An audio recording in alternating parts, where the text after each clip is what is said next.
হবে এবং নিষিদ্ধ করে সন্ত্রাসী সংগঠন হিসেবে আখ্যায়িত করতে হবে। বাংলার রাজপথ থেকে ছাত্র সমাজরা এখনো ঘরে ফিরেনি।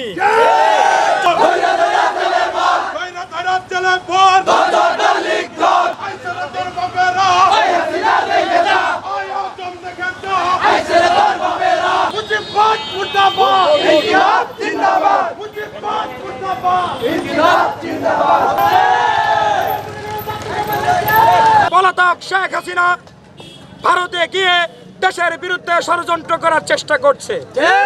তারা বিভিন্ন ভাবে ভারতের মদদে তিনি ভাষণ দেওয়ার দুঃসাহস দেখিয়েছে।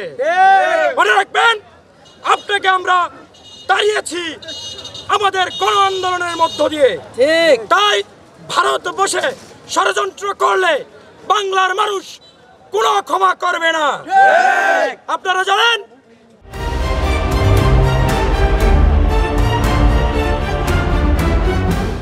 আওয়ামী লীগের সন্ত্রাসীরা সারা বাংলাদেশ ব্যাপী বিভিন্ন ভাবে ধ্বংসযজ্ঞ চালানোর পায়তারা করছে।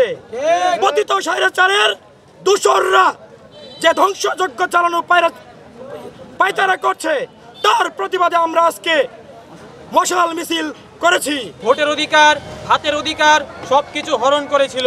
প্রতিটি ক্ষেত্রে তারা দুর্নীতিতে জর্জরিত করেছিল। আজকের এই মশাল মিছিল থেকে আমরা দাবি জানাতে চাই, শীঘ্রই এই আওয়ামী লীগ নামক সন্ত্রাসী সংগঠনকে নিষিদ্ধ করতে হবে। এই ছাত্র জনতা যে পর্যন্ত আওয়ামী লীগকে নিষিদ্ধ করে তাদেরকে প্রজ্ঞাপন জারি না করবে, সে পর্যন্ত আমাদের আন্দোলন চলমান থাকবে।